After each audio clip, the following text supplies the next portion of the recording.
that is called women's suffrage movement. Is it clear? Suffrage means क्या होता है? Vote के अधिकार के लिए आंदोलन करना, और वीमेन सफरेज मतलब होता है महिलाओं के द्वारा वोट के लिए आंदोलन करने को हम वीमेन सफरेज मूवमेंट कहते हैं. Is it clear?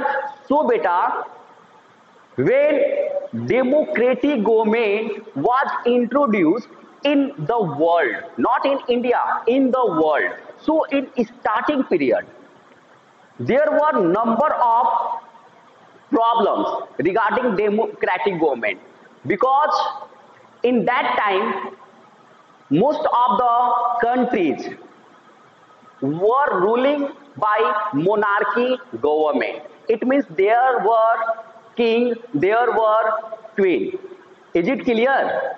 So when we talk about democratic government in 20th century, so in USA, United States of America, women of United States of America started what? Started movement for their right at the time of First World War. The time period of First World War was 1914 to 1919. 1914 to 1919. This was the time period of First World War.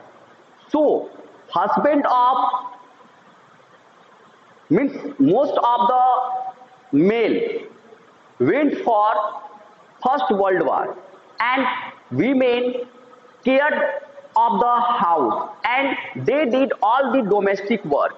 So they thought about themselves because they wanted to help in the formation of the government. They wanted to help in the formation of government. So they started a movement in America. It means USA, United States of America. Women started a movement. Women started agitation against government for their right to vote. For their right to vote. And USA, the USA government agreed with this decision, and USA gave right to vote to women of its country in 1920. So this is a very important question. Question will be asked, which country was given right to vote to female, to women? Which country was? First, which country? So USA. When USA gave right in 1920. You have seen the movie 1920, that is the horror movie. Horror movie, the name of the movie is 1920. How many of you have seen? Okay beta, but beta, this is my advice, don't watch this movie alone at your home at the night time, because yeah, it's too horror. Okay, if you watch, don't watch in night. Okay. Okay beta, actually 1920. Okay, yeah, ask me, what is your question?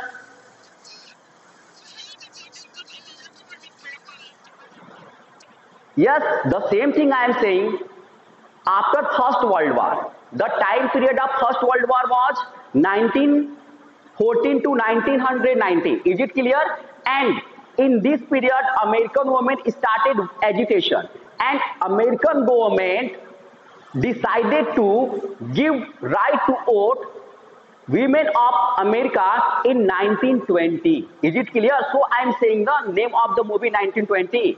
So American women got right to vote in which year? 1920. Is it clear?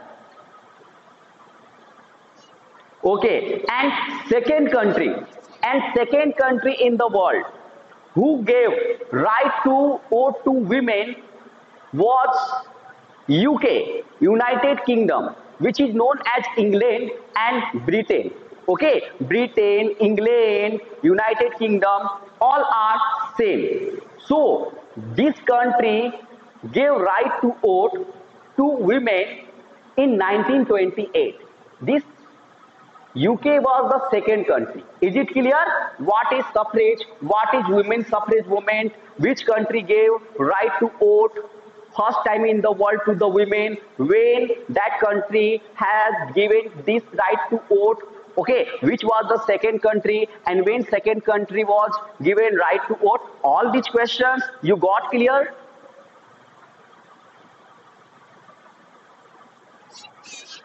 Okay, beta.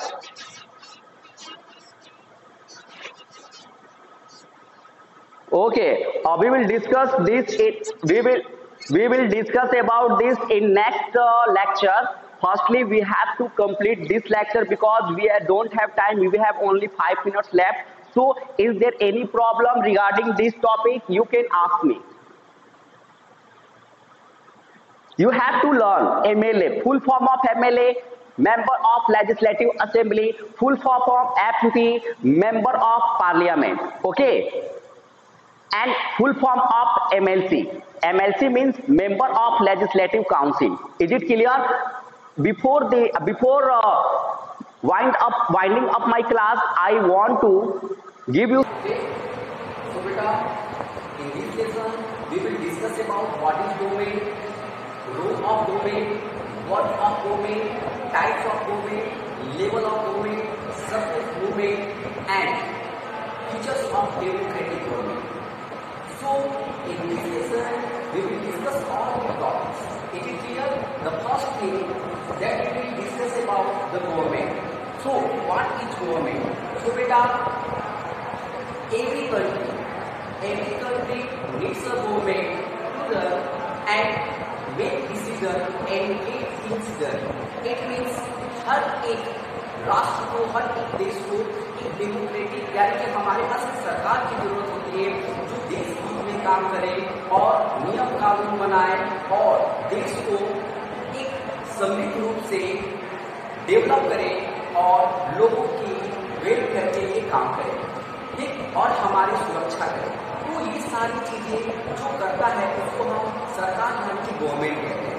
तो बेटा, now we will discuss about types of government in this lesson. Lesson third class 6 what is government. In this lesson we will discuss about types of government. So there is mainly two types. The first one is the democratic government and second one is what? Second one is the monarchy.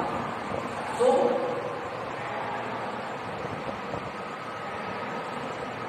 there is how many types of government? Two. The first one is government. So first one is what? Democratic government. Okay, and second is what? Monarchy. So beta, what is democratic government and what is monarchy? Democratic government is ruled by people, while monarchy is ruled by king and queen. Okay, so you can say that in democratic government people has power. But in monarchy, final decision has to be approved by head of the monarch, it means king and queen. Like in England, there is monarchy. Is it clear? And India, there is democracy. So in India, if Narendra Modi is Prime Minister of India right now in 2021, so who has given this power? Citizen of the nation. It means we and you. Okay, हम और आपने vote दिया है, vote देकर मोदी जी को प्रधानमंत्री बनाया। Okay, सो हमारे पास डेमोक्रेटिक गवर्नमेंट क्या होता है और आपका मोनार्की क्या होता है? डेमोक्रेटिक गवर्नमेंट का हमारे पास लीडिंग कौन करता है और मोनार्की का कौन करता है? Is it clear? So now we discuss about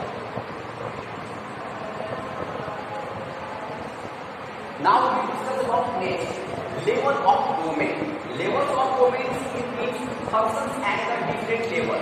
So there is three levels. There is three levels of the government. The first one is called local level, and second one is called state level, and third one is called central level. Central level is also known as the national level. Is it clear? Local level is what? Municipal corporation, gram panchayat, all these political bodies is considered as local level of government because they are reachable to us and we can share our problems and we can make the sort out the problems of the local area. Is it clear? Now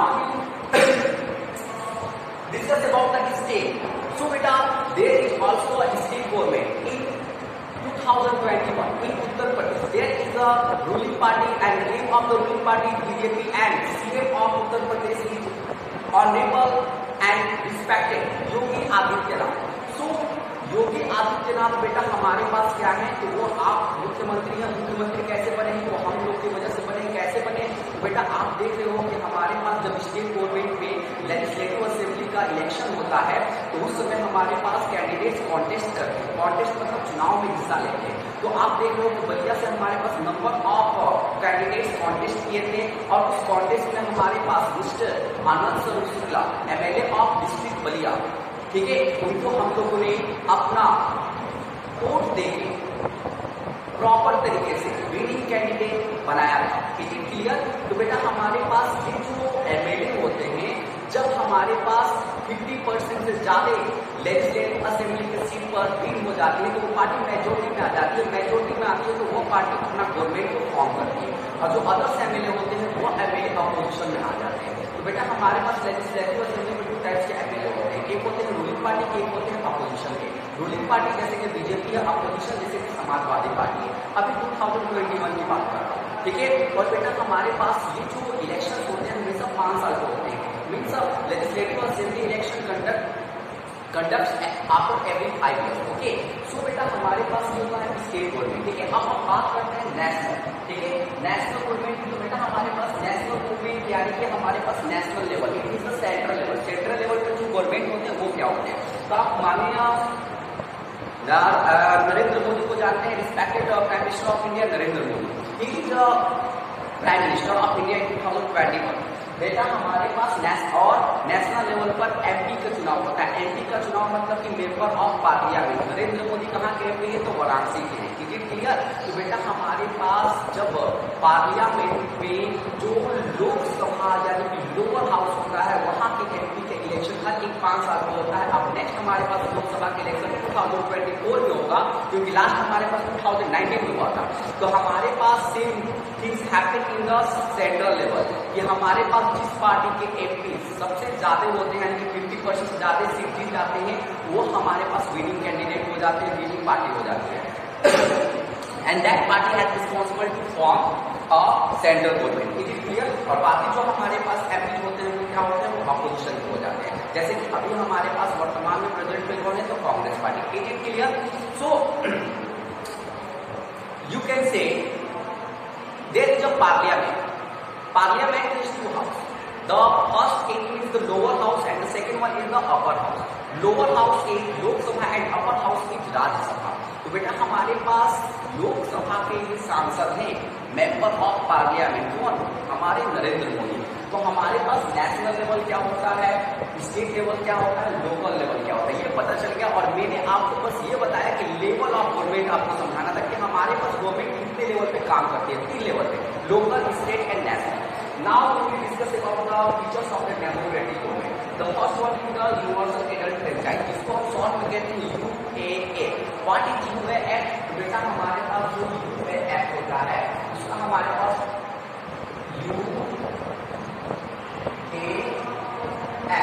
इसका हमारे पास बेटा full form क्या होता है, universal adult franchise. Universal adult franchise क्या होता है, right to vote is called universal adult franchise for everyone who is above 18 years और एडल्ट, यानी कि वो व्यक्ति जो 18 साल का है यानी कि वयस्क है, अगर एडल्ट है तो उसको उसके पास वोट का अधिकार होता है, मत देने का अधिकार होता है। तो हमारे पास ये क्या है, वयस्क मताधिकार इसको कहते हैं, universal adult franchise. Universal adult franchise give us right to vote for every adult citizen of a nation.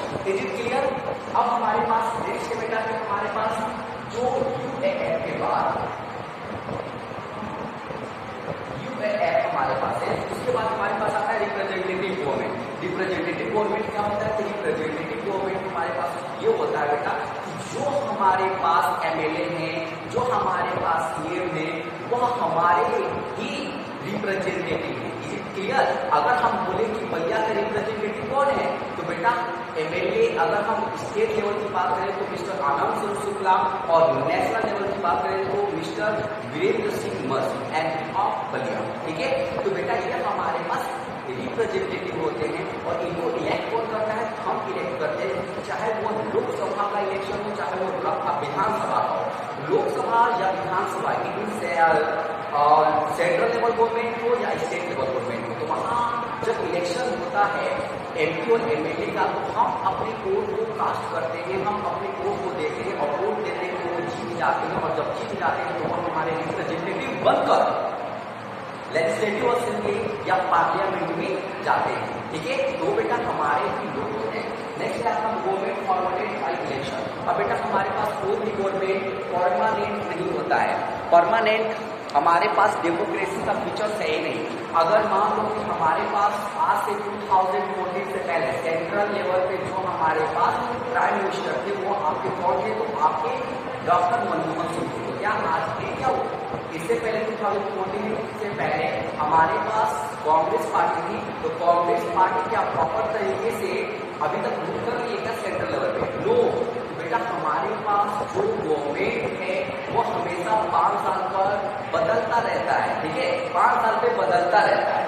After every 5 years government has to change if the government does not work for the welfare of the society, for the development of the society, तो बेटा उसको change हो जाना है। तो इसलिए हमको यहाँ पे लिखा है government forwarded by election. Next, government has to explain its action. बेटा अब देखो कोई तानाशाह नहीं बन सकता है, कोई आपका नेपोलियन नहीं हो सकता है, कोई आपका हिटलर नहीं हो सकता है, तानाशाह नहीं हो सकता है। बेटा हमारे पास जो गवर्नमेंट होता है वह क्या है, उसको प्रॉपर तरीके से इलेक्शन के द्वारा 5 साल के बाद हटना होता है या जुड़े रहने लगता है, और वो उसका डिपेंड करता है काम पर। तो बेटा अगर मोदी जी हैं और मोदी जी कोई नियम ऐसा निकाल दे और लागू करने के लिए बोले जो हमारे हित में ना हो, it means if any rule and law which is implemented by our central government so and that rule is not beneficial for the welfare of the society, so government has to explain its action. Government has to explain its action that it is good or not. So it cannot be implemented by their desire. उनकी इच्छा अनुसार ये implement नहीं हो सकता है। अब हम बात करते हैं सफरेज का। सफरेज हमारे पास क्या होता है, तो सफरेज बेटा हमारे पास आंदोलन होता है जो हम वोट के लिए करते हैं। तो वोट के लिए जो हम आंदोलन करते हैं अपने अधिकार के लिए, वोट के अधिकार के लिए, उसको हम सफरेज कहते हैं। Is it clear? तो बेटा अब देखो आपके ग्रुप में दो इंपॉर्टेंट कंट्रीज का नाम दिया गया है सफरेज। ह्यूमन सफरेज मतलब क्या होता है? सफरेज मतलब क्या होता है? वोट के लिए अधिकार, यानी कि education against right to vote, this is called the suffrage. और जब बेटा वीमेन के साथ वर्ड आ जाता है तो वीमेन सफरेज मतलब होता है when women started women right to vote, that is called women suffrage. Is it clear? तो बेटा हमारे पास अमेरिका यूएसए में जब फर्स्ट वर्ल्ड वॉर हो रहा था 1914 से लेकर 1919 तक, उस समय अमेरिका के अंदर उपस्थित जितनी भी महिलाएं थी उनके पास अधिकार नहीं था वोट का। वो अपने अधिकार के लिए क्या कर रहे थे, वो अपने अधिकार के लिए प्रॉपर तरीके से राइट टू वोट के लिए आंदोलन कर रहे थे। राइट टू वोट जब हुआ तो बेटा उनको अमेरिका ने 1920 में अधिकार दिया वोट देने का। तो America, it means USA was the first country which gave right to vote women in 1920 horror movie के नाम से आप इस डेट को याद रखना। ठीक है, 1920 हॉरर मूवी थी, उस डेट से आपको उसको याद रखना। तो बेटा हमारे पास 1920 जो आपका समय था वह डेमोक्रेटिक गवर्नमेंट का बहुत ही इंपॉर्टेंट समय था, क्योंकि उससे पहले महिलाओं को किसी भी गवर्नमेंट किसी भी कंट्री में अलाउ नहीं था वोट देने का। America was the first country who gave right to vote to women of its country in 1920 and UK was the second country who gave right to vote to its women in its country in 1928। तो is it clear कि हमारे पास women suffrage क्या होता है? अब आपके book में last topic है कि Mahatma Gandhi wrote a book in 1931। The name of the book was the Young India। Young India में उन्होंने ये कहा था कि हमारे पास जो UAM है, यूनिवर्सल एडल्ट फ्रेंचाइज, तो बेटा वो सबके पास होना चाहिए। कोई भी नियम, कोई भी कानून ऐसा नहीं होना चाहिए जिसके आधार पर हम लोगों के साथ भेदभाव करें वोट देने में, यानी कि everyone can cast their vote and that person cannot be discriminated on the basis of religion, on the basis of religion, on the basis of color, on the basis of economical status, on the basis of literacy. So that person cannot be discriminated because each and every person has right to vote. Okay, so यह India की किताब है महात्मा गांधी के द्वारा 1931 में लिखा गया था, जिसमें बताया गया था जन्म, जाति, धर्म के आधार पर किसी व्यक्ति के साथ भेदभाव नहीं हो सकता है वोट देने के लिए, क्योंकि वोट देने के लिए ये अधिकार सबको मिलना चाहिए, क्योंकि यही डेमोक्रेसी की स्पेशलिटी है, यही हमारे पास विशेष अधिकार है। ठीक है, I hope all of you get the point. Thank you.